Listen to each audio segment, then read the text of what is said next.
All right, JV. Yes, sir. Happy Monday, brother. Appreciate it. It's a Carolina Tar Heel Monday, baby. Championship is on the line. If you're hearing this right now, we won. Yeah. No takebacks. No takebacks. I don't care what happens at 9:40 on tip-off tonight, okay? Right. Carolina victory tonight, baby. I'm calling it. Right. Other than that, how you doing, brother? Doing pretty good, man. Talk to me about the weekend. Not the weekend. So Friday. Not the artist, your actual weekend. Oh, okay. What you did. All right, I was Yeah. very confused. Friday, my band 50 Flies, we started a music video shoot for our single coming out soon. Wait, you shot a music video? Shot a music video. 2-day shoot. Pretty much all day, both days. Location? It was at Chip's house, our drummer. Okay. We used his house and his field and stuff like that to do some cool shoots during sunset. Dope. Yeah, so long days. But it was nice days out. Yeah. It was a very nice weekend to do this. We It was picked gorgeous out there, bro. perfect weekend. But yeah, man, just getting in it. Full band scenes. We had some actors there to play out some roles. Nick Alexander, who did our photography or videography for it, basically wrote a story Nice. to go with the song, and he laid it out. He had his vision, and that's what we did, man. We just Dude, pushed through so it. when can the good people of the world see you smacking the bass mountain I on mean, video? They can see it any day they want to on video. There's stuff out there. There's stuff out there. There's stuff out there. All right. If you go to Facebook or YouTube or whatever for 50 Flies Band, that's where we're at. He's plugging his band Yeah, right now, yeah, ladies and plugging gentlemen. If you don't know. I mean, Listen, write it's it all- down. If you're in traffic, just remember it. Tell Siri yeah. or Alexa to remember Yeah, it. just go ahead and search for 50 Flies right now on, Yeah. I would say on Apple or something, but it's not on there yet. Oh, This is all live music that's out there right now. okay. So the single and the video we're releasing soon. We don't have an official date yet. What's the name of the track? It's called Secrets. Secrets. Yes. We all got them. Everybody has them. I think it's going to relate to people All right. or might not. I don't know. Hey. I don't know everybody's life, so Or life choices. hopefully you at least like the song one way or another. So yeah, man, it's going to be a pretty sweet deal, pretty big deal for the band. Dude, I'm happy for you, brother. So that when that hits, the track will be on streaming platforms, and then the video will be out there as well. So what happens when you blow up and you're not here on Monday nights to record the pod with me? That's my biggest question. Well, I'll need a bass tech, so we'll hit the road and we'll do the pod on the road. I guess I'm gonna be the bass tech, guys. Nah, quick funny story. When Javi was in a band when we were younger, the drummer had a drum tech, and Javi was like, I was just around. I was like, I loved hearing the music, loved being around the guys. I was like, dude, you're here. Get your ass to work, man. Be my bass tech. You know how little there was to do then? Dude, my rig now is just it's just a little pedal board. And I plug in the power, and that's it. I love it, That's dude. all I got. Wireless, everything. So it's just one power cord, and I turn it on. So, do you roll in your own speakers still, or how does that? You are simple. We do none of that. We're all we run Line 6 stuff, which is a brand it's just a pedal boards. Yeah. So we just plug in, basically like if you plug it in a microphone, they just plug a Nice. cable right into the pedal, and Nice. that's it. I love technology, So bro. all of us, we're all like that. Dude, No cabs, so nothing. with that, right? Is the sound the same? Is there a difference? What do you think? Well, there are people who will say that it's digital and analog. So digital is the pedal boards we use, and then analogs like the regular foot pedals going through a cab. They mic the cab, stuff like that. if you spend enough time in it, Guys, I can get him to talk about this for hours. Yeah, it's you just really beautiful. I know. if you spend enough time in it, you can get a good sound you like. Okay. They're so advanced now that they can emulate a lot of like noise. Dope. So it's not like crystal clear. You have like emulation of like cables. Because you kind of want that dirty. You know what I'm talking about. You need a little bit of like if your speaker was just sitting there, just making like a little fuzzy sound. Yeah. So, okay, you can get out of it, what you want, but just throwing it in a backpack and leaving it's just so much the best, easy on the back. Oh my god. Yeah, exactly. So, good deal, man. Good deal, brother. All right, man. So, I want to talk about what happened Sunday night, which was last night. It was last night. Yeah. Was it last night? I don't know. What did you do? I don't know what I did. I did nothing last night. Went to the movies last night. We went to go to the movies to go see Morbius. You enjoying our time together, but completely forgot. I forgot about that. I was thinking Saturday night. Saturday night was the most epic. It was the first time Carolina and Duke played in the NCAA tournament. It was a Final Four. It was Hubert Davis's first year. He got Coach of the Year. It was Coach K's last season, and the Dukies went down.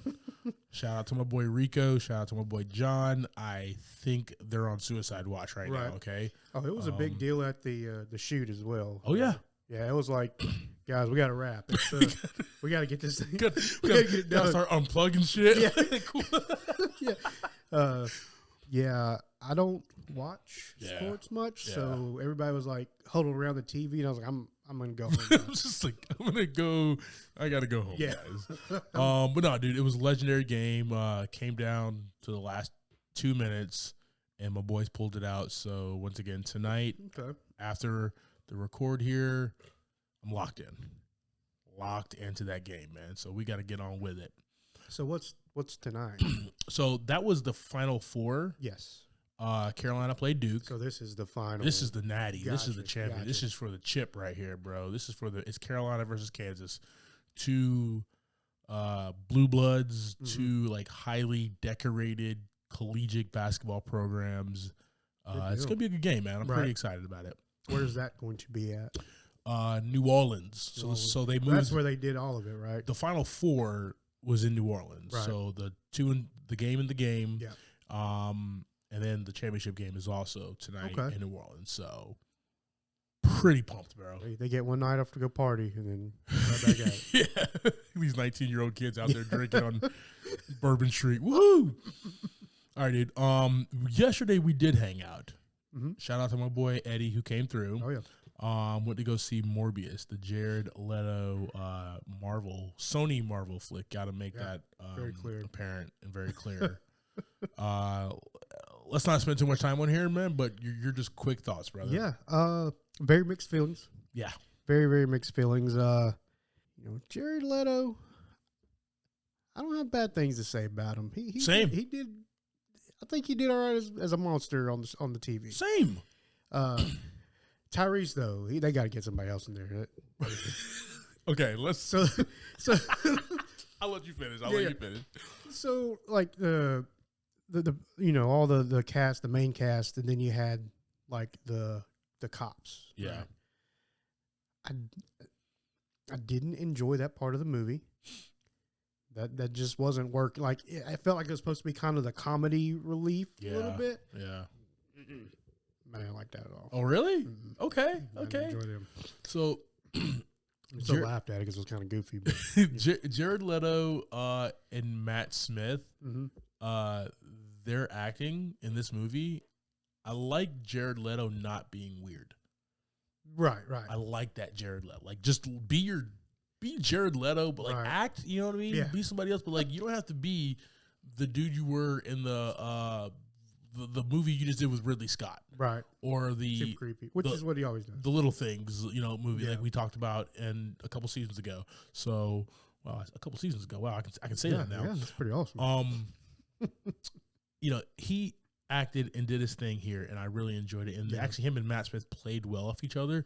Matt Smith brought the more of the goofy, more of the fun, more Yeah. that fun type villain. He's enjoying himself. He kind of thing, reminded me of the Nicholson Joker a little bit, right? Mhm. And he was just like all over the place, Yeah, just and dancing and fun. You know what I mean? Like, he was enjoying every bit of it. Yeah. The movie itself, okay. I did not like Tyrese. No, of course. Even though like it looks like he's an actual character in like the Marvel universe or whatever, Simon Shroud. Yeah, it looks like he's a Marvel character, but his partner, Alberto Al Rodriguez, dude, this dude was like it was like dry humor. Yeah. But like you needed that because this was kind of a weighty, heavy, even though it was like a Marvel action flick, you know what I mean? He brought levity. So I like when there was just like shit happening, you know what I mean? And then like they stepped on screen, Tyrese was gonna be a bum, but and he was. He really was, yeah. I'm not saying Tyrese is a bad actor, but just this role, he was a bum. But like Rodriguez was just hilarious, dude. He just doesn't do a good like Straight man. That real brooding, kind of don't have any emotions kind of guy. Yeah. Doesn't do that well, man. He's got to be a little goofy and have a little fun. Yeah. But yeah, his counterpart there was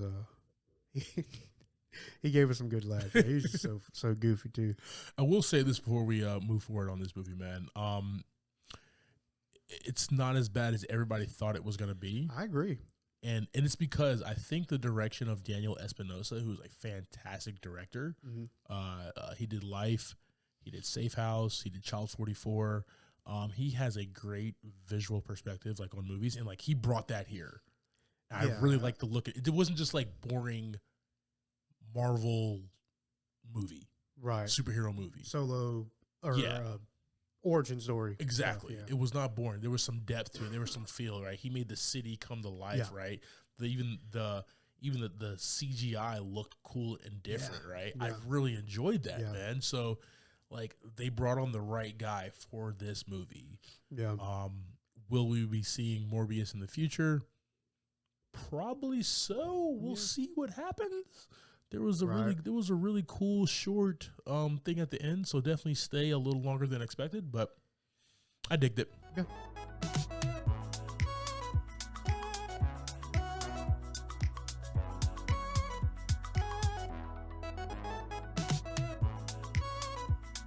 Welcome to this week's episode of Movie in a Pod. I am Clyde Smith. And I am Javier Villalobos. On this week's episode, we are discussing the trailer for Memory, a few shows we've been watching lately, the first episode of Moon Knight, and our movie of the week, The Snowman.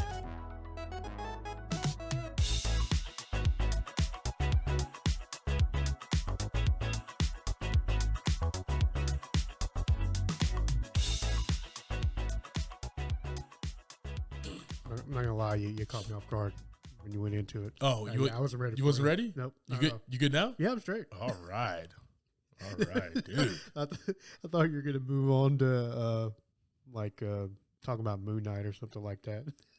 So I was like, "What's my line? What's my line?" And then he remembered. Yeah. He has one line. All right, dude. Another Liam Neeson 70-year-old man flick.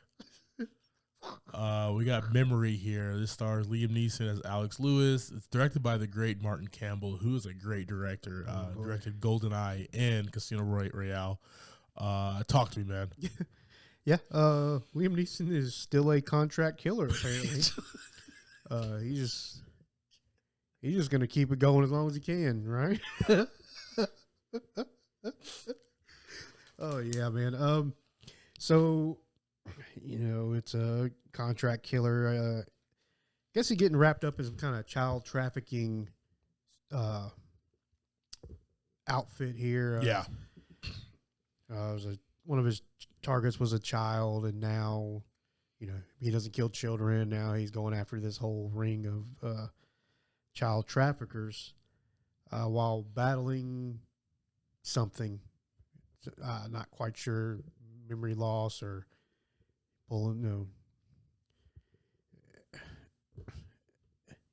Just keep talking. I just don't know where to go with that. It's a Liam Neeson movie, yeah. bro. Okay, just know like he's 70-something. Yeah, and he's gonna whoop everybody's ass. Yeah. Oh, like, he does. Like your grandfather. Yo, okay. So little story. Okay. It was maybe a year ago. Shout out to my buddy Rico. He was on the Inception pod. Oh yeah. We were out for his birthday. There were some cocktails. He said, "Yo, you can join AARP now." I was 34 at the time. Mm-hmm. A few cocktails later, on the AARP site, just right there at dinner. Just I'm a 6-year member now of AARP for as low as like $55. I paid $55. I'm a member now, so I get these magazines. My most recent magazine has Liam Neeson on the cover. I wish I had it on me. It's on my office desk right now. But I'll post a picture on our socials. I'll post one on the pod. But it's like I'll find it online. I'll post it on there. But it's like him, and it's like Liam Neeson at his age still being a great action star. Like that was like one of the headlines. It's kind of the same thing. It's the same. It's the same thing. But it's like. I'm still gonna watch it. Yeah, 100% still gonna watch this movie. Not in the movie theater. Yeah, I'm not gonna. No, but when this drops on the flicks, 100%, bro. I'm there. I am definitely there for this. But so, like he's just gonna kill everybody. Yeah, and save the day. Apparently blacks out sometimes, and I don't know. We'll figure out that missing puzzle piece later on. Can somebody get Liam Neeson just for the pod? I need a 10-minute interview with this guy. I just need a 10-minute interview with this guy. Liam Neeson, holler at us, bro. Come on the pod. All right, man. What are you watching lately, brother? Anything good? I mean, right now, typical rewatch stuff. I've been watching Rick and Morty again. Yeah, always. Little New Girl. Yeah. Can't get away from that. Never.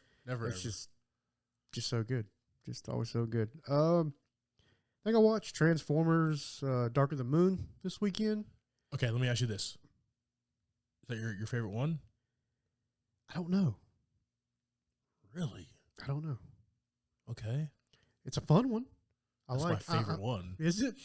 It's just like the destruction of Chicago. Yeah, and then you got a lot of little pieces like especially like the little robots, and then you don't have Megan Fox there anymore. Yeah, you got Spock as the bad guy, right? I love in the beginning too. The little robot's like, oh, this is the episode where Spock goes crazy, and then Spock goes crazy at the end, right? Yep. Little foreshadowing. Who knew Michael Bay could do that, right? Yeah. I don't know. This is probably my favorite one of the Shia LaBeouf era. Okay, so there was one that you liked of the Marky Mark era. I liked the Marky Mark one, the first one. The Age of Extinction is what that was. Was it that one? Yeah. Yeah, it was just like 3 hours too long for me. It was very long. It was really... It was very long. Remember, okay, we talked about the Batman. Yeah. Remember when we were like, oh, the Batman, okay, it's over. Yeah. We saved the day. Woohoo. 35 more minutes later. That was Age of Extinction for me, bro. Right? Okay. Like it just kept escalating. Yeah. It just kept escalating and just would never come down. Well, that's what's hard about like it's when the first one came out, I like the first one still. The first one's critics wise, still the best one. Yeah. Yeah. And then you had a bunch of stuff in between there. What was you had the Bumblebee movie. Yeah. I mean, there's a lot, and parts of all of them are good. Yeah. I'll give you that. But I don't really know which one I would say is my very, very favorite. Okay. Not sure because I just watch them randomly. So yeah, I mean, there's kind of whatever's like. If I'm just watching through and it's like, hey, this is on there. You want to watch this again? Yeah, sure. Why not? Boop. For me, if I can pick one, it's definitely Dark of the Moon. Okay. It's just a fun one, it's bro. A good one, yeah. Dude, I'm talking about what movie series I've been binge watching. Okay. We talked about it when I was in Vegas when we had we had our meeting. But show wise, I finished Upload season 2. Nice. I finished Miss Maisel season 3 or 4 or whatever the most recent was. Please give Tony Shalhoub all the awards, please. Just all of them. He's the best. I don't know what show I'm about to start binge watching, but like I said last week, I need to start the seasons that I haven't watched yet, like The Witcher and 13 Reasons Why and stuff like that, which I still haven't done yet. But there's more content coming out. Oh yeah, it's not gonna stop. It's gonna keep piling. Just keep piling on. There is Super Pumped with the great JGL, which is awesome, which is like the start of Uber. Okay. Which is fire. It's on Showtime. Highly recommend. And I'm watching the Jared Leto, Anne Hathaway, We Crashed. How they started WeWork. Yeah. I'm 1 episode in. It's good. It's good. I looked at Jared Leto and I was like, oh, he's not gonna be like weird. Yeah. And then I started watching it and super weird. He plays an Israeli American. Right. And as we all know, Jared Leto's not an Israeli American. And so the accent's like really thick. So I'm like, all right, here we go again. But like it works. It works. Okay. Like, yeah, I mean, if we can make it work, then. But what I'm watching, and I can't get enough of it right now, dude. What's that? Family, bro. Family. I'm watching all the Fast and Furious movies. I'm just watching them all. Oh man, like that first one is still so good, dude. It's still so good. And like I have a weird love, like me and my boy John, we love Too Fast, Too Furious. Yeah, that's it's where just a fun ride. Yeah. Too Fast, Too Furious. Yeah. That's where it's like it goes from like the gangster stuff to the party stuff. Yeah, right. And just Miami, and it's just colorful. Vibrant. We're working with the FBI, CIA now and stuff like that, but we're really not. So I think what I'm planning is we're just gonna do one big ass Fast and Furious pod, dude. I think we should make that happen. I want to bring on some people about that. I've been kind of writing that for a minute. Okay. And like even this, dude, the Justin Lin change with Tokyo Drift. Yeah. When he just then directed like Tokyo Drift and then everyone after that, right? Yeah. Except for like 2. Just such a different turn in the movies as well. So it's a fun arc to see. With that one, like, really unbelievable, but with that one, it was where it was placed. I liked the movie. Yeah. Tokyo Drift? Yeah. But it was just weird when it came out because it was placed in a weird time in the movie timeline, right? Yeah. Because it's just like all of a sudden you're in Tokyo. Well, after the fact, right? Because it's like, because you're following Dom and Brian in the first one, you're following Brian in the second one, and then in the third one, which was a couple years later, it's following nobody. Right. Afterwards, we're jumping ahead to our pod that's going to be probably next season. They're retconning. Oh, yeah. But, like, dude, I have, like, red string on a big board. I can't show you what is behind. I can't show you what's behind that door behind you, okay? So embarrassing. It's so embarrassing, okay? I have retconned and figured everything out. Yeah. I think that's, that one got a little bit of hate, I think, because it was just in a weird place. Yeah. Like, it didn't make sense at that time. But I enjoyed the movie. There's some pretty sick cars in that one. Very, dude. It had Bow Wow. Oh, yeah. Bow Wow. All right, man. Oscar Isaac. Let's talk about his performance in this first episode of Moon Knight, bro. He's going to be playing like 5 characters. He's so good. So good, dude. Talk to me. Yeah, man. I really enjoyed the, blackouts in this one. They were fun. Yeah, like it was such a tease the whole time. Yeah. Because you expect to see something and then all of a sudden it's minutes later and everybody's dead. He's just standing there like, I don't know how this happened, guys. So I like the way that they dragged that out until the very end of this first episode. He's just awesome, dude. We saw 2 basically 3 characters out of them. Steven, and then we started to get a glimpse of Mark at the end. Yeah. And then we see him full costumed out, full suited up. For Moon Knight, yeah. And that was badass. Yeah. So we have like, this first episode's so good, man, because you can easily just get him to start like doing a bunch of action and stuff like that. But they were like, no, let's strip this back. You don't see none of it. Yeah, yeah. Let's look at the man. Yeah. Right. And where he currently is in his life. And just give them like small pieces that don't really make sense. Let's take the viewers on a ride. Yeah. Seems like this has been going on for a long time though. He finds the burner phone. He's like 2 years you saw this chick, dude. Like, so this has been going on for a while. Yeah. But then it's like there's the voice that's like, oh, the idiot has control again. Yeah. Like, who the hell is that? Yeah. I have so many questions, man, but I'm so dialed. Like, I'm dialed in from the first 5 minutes because Oscar Isaac is such a damn good actor, man. Yeah, he is. We're talking about this one every week. Every week, dude. This is gonna be fire, dude. It's gonna be fire, man. Yeah. Shout out to Ethan Hawke as Arthur Harrow. Weird guy right now. I don't know really what is going on with his character. We don't know anything about Moon Knight, really. Not really. But I mean, like, I've things pop up on YouTube. I watch a couple Easter egg things, but I mean, the reveal and how the MCU does it though is going to be fun. Yeah, looks like we're going to be dealing with Egyptian gods. Yeah, for this one. So that'd be fun path to go down. Let's get it.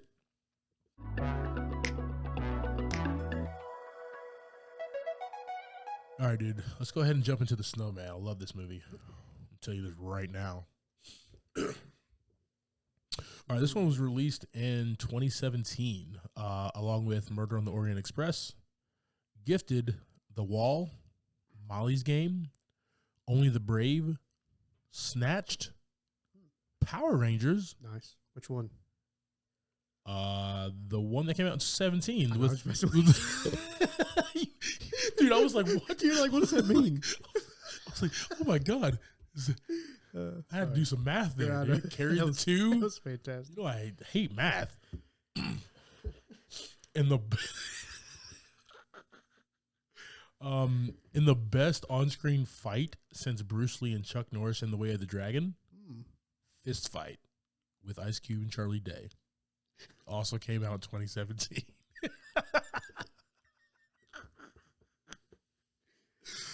Oh, man. The Snowman is directed by Tomas Alfredson. Is written by Peter Schron, Hoisin Amini, Soren Shrivup, from the novel written by Joe Nesbo. Nice. Worked on that all weekend, bro. Over and over in the mirror. Yes. I should have done the same thing. We have a $35 million budget. Box office brought in $43.1 million. Okay, yeah. Starting this one, we have Michael Fassbender as Detective Harry Hole, Rebecca Ferguson as Katrine Bratt, Charlotte Gainsbourg as Raquel Falk, maybe? I don't remember how they pronounced it. Val Kilmer as Gert Rafto, the man J.K. Simmons as Arve Stomp, Toby Jones as Investigator Sevsenson. Why can't I say that? Bro, you didn't do any. I did. That was not any good. practice. That was not good at all. Adrian Dunbar as Fredrickson Asen. David Denzik as Adar Vedelson. And Jonas Carlson as Matthias Ludhelgesen. Roll with that. That was about 17 more people. In this it was a really big cast here. We won't run through them all. That was our big hitters, I think. Yeah, man. All right. Go ahead and give us that quick synopsis, man. I want to talk about the Fassbender. Yeah. Okay. A detective, Harry Hole, is on a case of a killer who takes his victims as he sees that they are harming their children, abortions, things like that. After multiple deaths and clues, Harry catches up to the killer who he has to face in order to save his son and his ex-wife. All right. Let's jump into these characters, brother. Yeah, man. Appreciate that.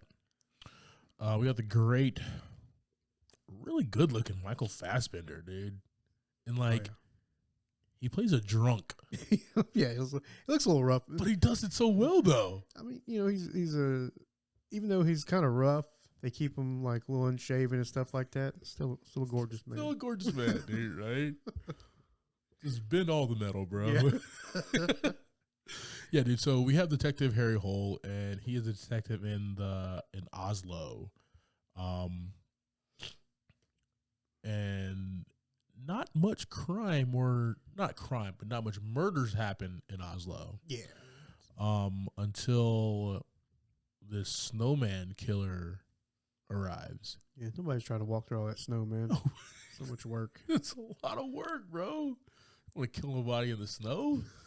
There's probably more suicides than there is murders. You know what I mean? Like, because like, don't they say like there's a lot of suicides in like Alaska and places like that? There's like not a bunch of light, and dark all the time, stuff like that. Yeah. But no, yeah, he's hard boiled, cigarette smoking, alcoholic.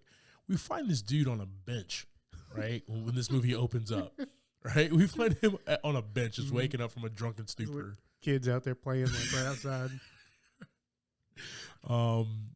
So this is our hero, guys. This is the guy who's going to save the day. He's going to figure it out. But you can tell that he's bored, right? Right off the bat, he's bored. He is tired. He's going through some shit, and he just wants to work. Yeah, he's looking for some cases. He wants something. You know, and I don't know psychologically, like, what type of individual that is, who kind of, has he always been like that? Because like before he had all these like medals and all these accolades of taking down all these people, but he's just kind of like a has-been now, right? Yeah. So I really don't know what type of individual I can like plug him as, but he's very interesting. Yeah, I mean, he's still, I mean, from what we see, he's still a great detective. He just does it with a bottle of whiskey. Yeah, yeah. I mean, he's nothing to do, right? So it's just like, it's too damn cold. You gotta stay warm. Drink somehow. and smoke. That's how I stay warm. On a bench in because that place he was sleeping was just like a little shack. There was wasn't like a building. There was no warmth. Yeah, he was just chilling. Just chilling, bro. Snowing and stuff. Whatever. But no, this is the guy that takes us through all the murders. We don't know at first like how close he is to this, but come to find out, you know, as the movie progresses, he's closer to the killer than we even think. Right. Right? Well, there is a bunch of red herrings in there, but what do you mean by that? Like closer as in just literally like it's right there in front of him the whole time, or it has been in front of him multiple times, right? The murderer, right? Yeah. He's like in a drunken stupor, or he's just so focused on the case where he doesn't see things that are very apparent, right? Because after you watch the movie, you can go back and watch it again. Yeah. You're like, shit, it's like, dude, just put the bottle down for a second. You know what I mean? Get some of that smoke out your face.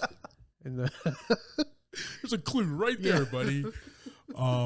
But no, man, he plays hard boiled. He plays really serious, and just he wants, you know, he's a detective who's searching for justice, man. He's excited about this case. You can tell he is. He cleans up a little bit, mentally. Yeah. Not like he's still drinking and stuff, but like he definitely kind of progresses to the better as he's like, I guess, able to actually do something, not just sit around. Exactly, man. But no, he's definitely a great detective mind. Rebecca Ferguson as Katrine Bratt. Talk to me, brother. She shows up kind of suspect at the beginning, doesn't she? She's a little sus right off the bat. Right off the bat, yeah. So she's he first meets her kind of like standing outside, just in the cold. Like she's not out there smoking or doing nothing. She's just like standing out there. So yeah, as that progresses with her, she starts to show that emotion, and you start to kind of see those layers peeled back to where, you know, she's really into this. It's not just another case. Oh yeah, right. But Michael's like the way he handles it with her is pretty funny because he's like real chill. Yeah. And then she's like, when they first talk to the first people, she starts freaking out. He's just like, why are you going so damn hard right now? Yeah, he didn't say nothing, but you could tell he's like, all right, you need to leave for a minute. You're freaking out right now. Even when they're talking to the doctor in the doctor's house, right? She goes so hard at this guy, Yeah. and Harry's just like posted up, Yeah. chilling, like asking questions, Right. interested. But that you get that sense where, like, I guess with the direction of the movie, you have this very veteran detective who's going to get answers his own way. Yeah. And this brash young detective, you know, straight out of it. She's looking for somebody. She's looking. Yeah. She's gonna get answers. Yeah. She's not doing this the slow and steady way like Harry is, right? She's Yeah. going to come firing out on all gates. And then that's when the doctor was like, yo, y'all gotta leave. Or, Yeah, this is getting really weird. You're getting really aggressive right now, young lady, okay? You need to dial it back a little bit, please. You're at like a 12. You're probably up to about a 6, please. I understand you guys are looking for something, but like, let's dial it back there. Yeah. I do like that she's inquisitive. I do like that she really wants to get to the bottom of what is going on here. Yeah. And I like how the movie kind of peels back her ulterior motives as to why she's so involved in this case. Like, why is it this case? Yeah. Right? You weren't, like, assigned to him. You just kind of, like, You showed up. just showed up. Yeah. What's going on? So started hanging out. Now they're all of a sudden working this thing together. So, yeah, I mean, he sees it kind of right off the bat because he's like, I guess he finds that confidential file. Yeah. And it's like, you can't have this. You don't have the clearance for this. Yeah. That's what I like that part where she said, you got something for me. And he's like, I got something I have clearance for it if you don't. What are you going to do? He has a little, like, you know, Harry Holt, he has a little bit of drunken, like, comedy to him, and I like that. And it's the levity that in such a hard movie this is to watch, we still get, right? And that was definitely enjoyable. Yeah, we do see some messed up stuff. 100%. Yeah. All right, listeners. We're going to take a quick break. Yo, JV, why do we never talk about sports movies, man? I don't know, man. Is now a good time as any? What do you got to say? All right, check this. I mean, look, what type of movie podcast would it be if we didn't talk about the very best in sports movies, man? All right, there's Rush, the racing movie, not the Amazing Band, but I wouldn't mind a little Neil Peart all in you. Right, okay? right. Then there's Moneyball, you know, with the amazing, good-looking Brad Pitt. The sports drama about putting together a fire baseball team with as little money as possible, right? Fantastic cast, fantastic script. It's just a great movie. Yeah. Also has Chris Pratt as a baseball player. And, of course, there's Samuel L. Jackson and Coach Carter. Yeah. You know, he's just dropping F-bombs for like 2 hours on Channing Tatum. Right.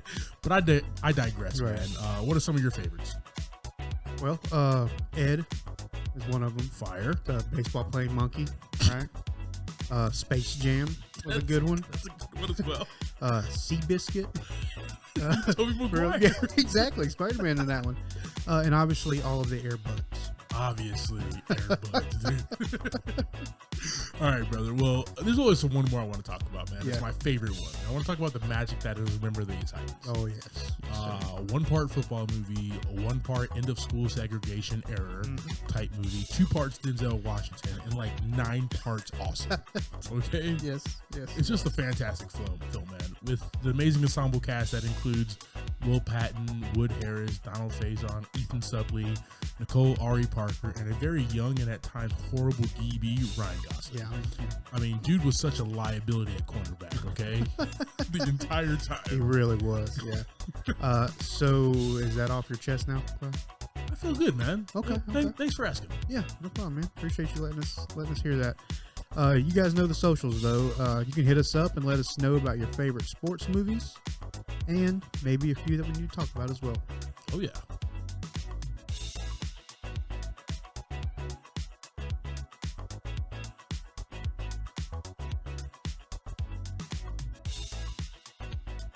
You got Charlotte Gainsbourg. She is as Raquel Falk. She's the ex-girlfriend of Harry Hole, who she has a son. It's not Harry's son. Right. Remember, the kid does not know who his father is, but Harry was that like surrogate dad, hung out with him, whatever. They went to the concert together, and they hang out, and they went to like his hockey game and stuff like that. So he's there. I love the concert scene. The concert scene is because he's like, I'm They're going with like, you. Yeah, they're both just sitting there like, all right. Why are we here? Just get out of here. He's like, I gotta take a call. He's like, I'm going with you. Yeah, let's just take a call together. Yeah, so she is dating this doctor right now, but she's still pretty close to Harry because they had a relationship. Harry's close to her son. So there is that dynamic. Yeah. She plays a vital part of the movie, but it's very few and far between that we see her though. Correct. Yeah. She kind of plays the part you expect her to play. Yeah. Damsel in distress. Yeah, exactly. Val Kilmer. Val Kilmer. Kurt Raffko. So this is probably my third or fourth time watching this movie. Mm-hmm. This is my first time knowing that it's Val Kilmer. Yeah. I had no clue the first three times, bro. I didn't have any clue until I was doing this. I was like, Where was he at? Yeah. Same. Yeah. Well, you don't. He's not part of the story, like the immediate story. Yeah. So he just kind of slips through. I mean, he's a big part of the movie, like the story and the arc for Rebecca, but he's just kind of in the memories, right? But yeah, he just kind of does this thing and slides on out. Yeah. So he is in a bunch of flashbacks where he is also investigating this Snowman killer. Right. Years before. And he is a drunk. Very much so. Once was a good cop. So you see the parallel between like him and Harry. Yeah. And he's getting close. He's getting close. So something's going to have to happen to him. Yep. Right. And that's what does. And then we find out through exposition and the fight between Harry and Katrine that Raffko is her father. Right. And she's looking for this guy to avenge because she knows he did not commit suicide. He was killed. And I think before we know that, we already know that he was a victim. Yeah, we know. Well, we know that he... I can't remember how it worked out. If we knew that he was already... They knew that he had committed suicide is what they were thinking. It was set up to believe that he committed suicide. Yeah. She did not believe that. Right. Also, when you shoot your head off and then there's a snowman on your head. Yeah. Did you commit suicide, bro? Right? Like, well, that's what I was trying to remember. I couldn't remember if we knew that or she didn't. I don't think she let on that it was her father. She did not know. Until the end of the. Yeah. Towards the end of it. So Harry kicks her door in. Yeah. Demands answers, damn it. All right, dude. Moving forward here. Who do we have? Yeah, let's just talk about him, bro. Man right there, right? All right. We have the man, the myth, the living legend here, bro. J.K. Simmons as Arvo Stop. Sure. ST, is that ST yeah, weird O? Yeah, a little bit. P? ST O weird P. ST weird O P. Weird O P. Weird O P. Accented P O. Accented O. All right. We'll go with that. Talk to me, brother. Yeah. Typical J.K. Simmons sells a character. Really does, dude. Walks and body posture, everything. Selling the character. This was he like a politician or something like that? So he's a small businessman. Yeah, but he's trying to get the Winter Games there in Arlo. Yeah.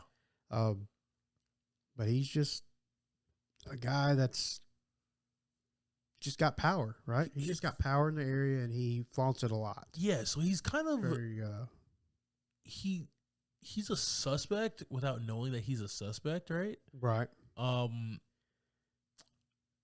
We're obviously in most of these movies, it's the rich and the powerful who are probably paying people to do stuff like this, right? And they go down that rabbit hole, Right. to the point where Katrine's character is going to meet him in his bedroom to interrogate him and stuff like that, right? Because once again, she's trying to figure out like who the hell's behind these killings, who killed her father. Man loves the ladies. That's what got him in trouble. Yeah, he definitely loves the ladies, man, and it's a little weird. It's a little creeper vibe too. Yeah. Like when it was really like, oh dude, I know. it was so like cringy. Or when he's standing behind the cabinet thing. Is that what you're talking about? Not even that, dude. That was my favorite when she was like getting everything set up to meet him in the bedroom, and then he was just kind of like he was like around the corner just kind of peeking. Yeah, like we just ended this conversation. You sent your goon over here to give you the key. Like, yeah, that was weird. But like before that, when she's literally right here and she's flirting with him, he's like, oh yeah, the picture. That's not creepy at all. Yeah, it's cringy as hell. He likes pictures. Weird, very weird. But you know what? The rich, the powerful. Yeah.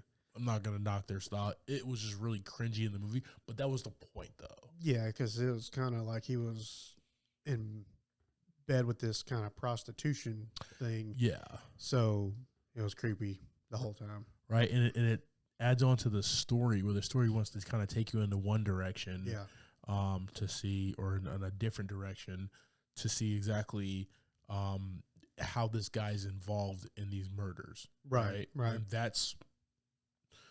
I enjoyed that. The payoff pissed me off, but I definitely enjoyed it though. Well, they kind of check everybody off. Like you get led to this person as a suspect, and then they get checked off. It leads to the next person, and that person gets checked off. So you're like, so it's fun. It's great that you actually say that. So this is what I enjoyed about this movie, is that it is an old school like cop. Drama procedural, really, and trying to find this killer, where it's like, we're just gonna go down the line, baby. We're gonna do this old school. Exactly what happens. Yeah. Right, like the scenes where and we'll talk about the scenes in a minute. I'm jumping ahead. This is not a J.K. Simmons like Academy Award winning nomination type of role, but he adds like gravitas to this movie, and I do like that. Also, he pulled off like an Oslo. I don't know where Oslo is, but he pulled off an Oslo accent, which was fabulous. Yeah. Norwegian. Yes. Pulled it off. Fabulous. We got Chloe Sevigny in here, and she plays dual characters. She plays the twins Sylvia Otterson and Ann Peterson, which was something that was another like red herring type thing, where you were just like, wait, what the do we just like? Yeah. Right. There's so many times in this movie where you're just like, wait, did that just? You took me down this path, and now we're over here. Yeah, super weird. What's going on here, right? And her character is big with that as well. All right, man. So there's a couple other characters as well. There's like James ERC. He plays the widowed husband. Jamie Clayton as well. There's some good actors in here. I want to talk about though. We were in snow last week, right? Yes. Vertical limit. We're back in the snow. More snow this time. More. I think it's a lot more snow. It snowed every night. Yeah. The look and the feel of this movie, though, man. I actually thoroughly enjoyed it because it made it feel. It added like a weird, like scary vibe to it, right? Yeah, you couldn't really see anything very beautiful in it, really. Yeah. So it gave you that kind of closed up, like eerie. I can't leave this town. Like, yeah, everybody's there's murder starting, and there's nowhere I can go because I'm just getting stuck in the snow going down the road. Yeah, I thought that. I also thought there was just some eeriness to just because, like, okay, growing up, all the Michael Myers movies was Halloween. Yeah. Obviously, the damn movie's called Halloween. Makes sense. Friday the 13th. Lines up. Yep. Summertime. Why?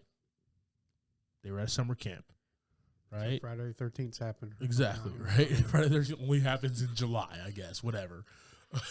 There's only one. There's more than that. That's fantastic. We get at least 2 or 3. Yeah. You know, so we don't really see a lot of horror or murder thrillers in the snow. And I think, like, just taking us out of our normal element, right, and putting us into this eerie world where it's snowy, it's cold, everybody's miserable probably because of it. Well, yeah, I agree with that because you're talking about like you said, a real life procedural cop movie, not like a. There's some horror movies that are based in it, but you don't see much like this one. Yeah. And where it's not like a monster or something. Exactly. Exactly, man. And this was just really fun to kind of watch and just see Harry Hole, like, just in the snow at times, right? He's like high, like knees to chest. Dude, he was trekking. Like when we talk about that twin scene when he's having to go around that like silo or whatever. He was pumping, dude. Dude. That's a tall dude. And that's a lot of damn snow, man. or just like the eerie snowmen that are built around like where people were abducted or killed or whatever, man.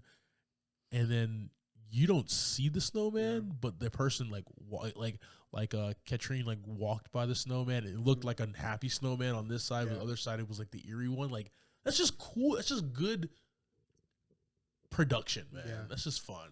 And at the beginning, I was actually thrown off at the beginning because I thought Harry was the kid.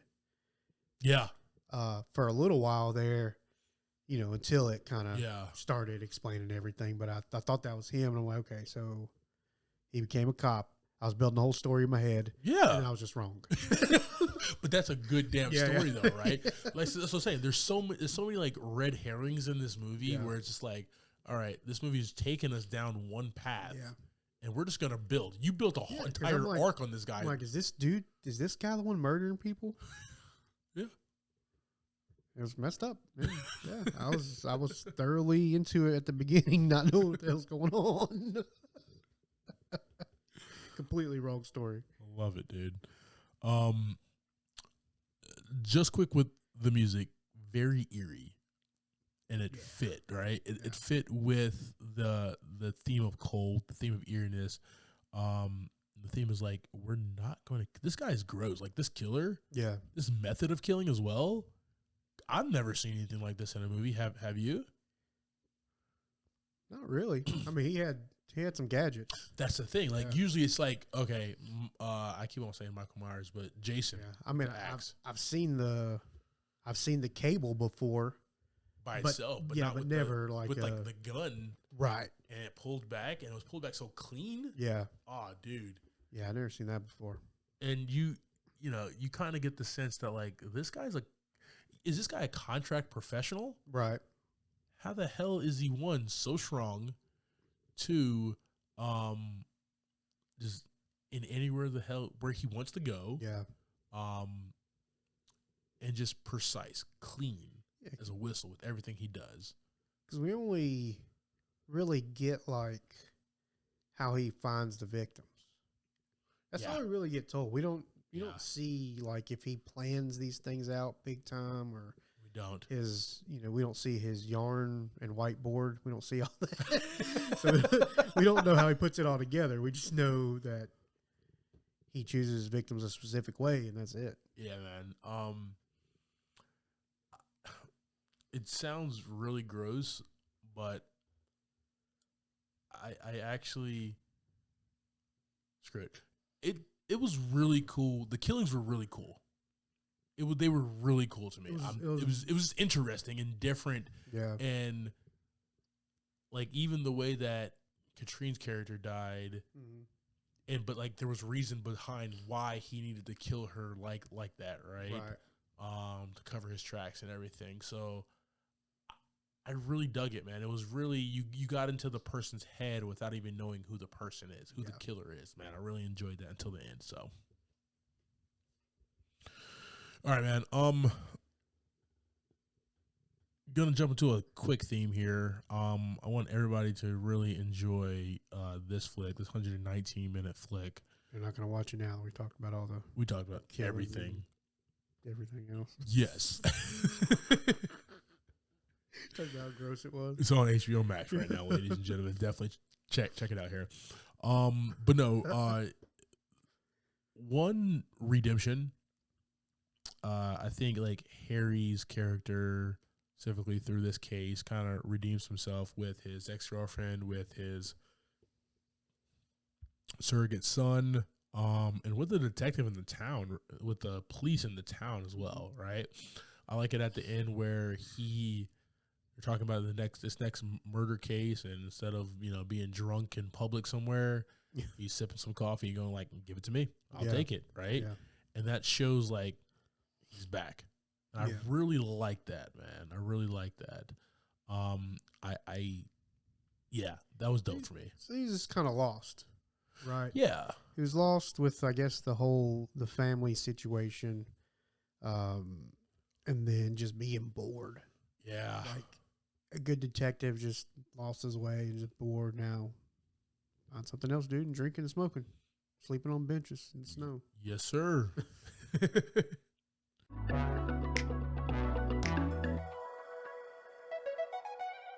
All right, guys, that is our conversation about The Snowman, released in 2017, starring the great Michael Fassbender. Javi, talk to me, brother. What are your thoughts? I'm going to start my rating. I'm going to do, this is going to be 3 out of 5 buckets for me. Okay. It really kept me kind of messed up. Like I said, at the beginning, I was just off with the whole story. I thought I had it figured out. So keeps turning. Everything keeps working that way. It's not what I like. Oh, we talked about that before, yeah. I mean, it was fun and I enjoyed it, but it was just like, other than that ride of like not being able to know who the suspect was. Yeah, that was very good. Once again, it's like it ended the same way I would expect it to end. Him fight for his family. Yeah, that just throws me. I just don't like. I mean, I don't like that. Yeah, dude. But 3 out of 5 is still a good movie. All right, it's a good movie. Good stuff, man. This gets 4 buckets of popcorn for me, bro. This is a great movie, man. And I did not go to the theaters to go see this. I caught this when it was on some streaming or HBO or whatever. Who knows, dude? When it first dropped a couple years ago, right? But I thoroughly enjoyed this movie, man. I love this movie. One, like, give me a hard-boiled, like, detective flick. 2 hours. I'm locked in, right? Throw on top of it some amazing acting, especially with Fassbender and Ferguson. Throw in some Kilmer, some JK. Right. This is a party, bro, for me. This is a party of actors for me. I think one of the things that didn't catch me on it was like there wasn't a whole lot of action. Yeah. Which, you gotta, not good, not bad. It. Not good, not bad. Yeah. But it just was like I said, that I think that ending could have been a little bit more action. Yeah. Maybe a little bit more one-on-one stuff instead of like how it went down. Yeah. I think that's kind of where that one extra bucket was for me. It wasn't a lot of action in there. No, man, I feel you there, and that's the funny thing that you said there was not enough action. Like, it was the right amount of action for me, right? Because where the movie really rang through is like them just talking about the case and trying to figure it out, right? And just kind of on the job talking and getting the exposition, right? And that's where the great acting was. Like, even like James D'Arcy, who like played the widowed husband, you know, from the first kill. Just his exposition. Yeah. And them going back to him being like, dude, you got to tell us something, bro. Yeah, right? you left something out. You left something. Exactly, Yeah. right? And then him putting the pieces together that, like, your story didn't check out the first time. Yeah. That's why I'm back, damn it, right? Like, that's fun for me, Yeah. bro. And that's, like, me also with Harry Hole on this case, like, connecting the dots. You're hanging like, out with them, oh, yeah. shit. Yeah. I'm right. This is ride along 3 right Yeah, here, yeah. baby. I'm with Harry Hole. I'm with Harry Hole in Oslo, baby. Let's go. Let's go. Yeah, dude. Fantastic flick, man. 4 buckets of popcorn. Highly recommend. Definitely check this one out. Yes, It's a little gory. It's a little disgusting. But fantastic flick.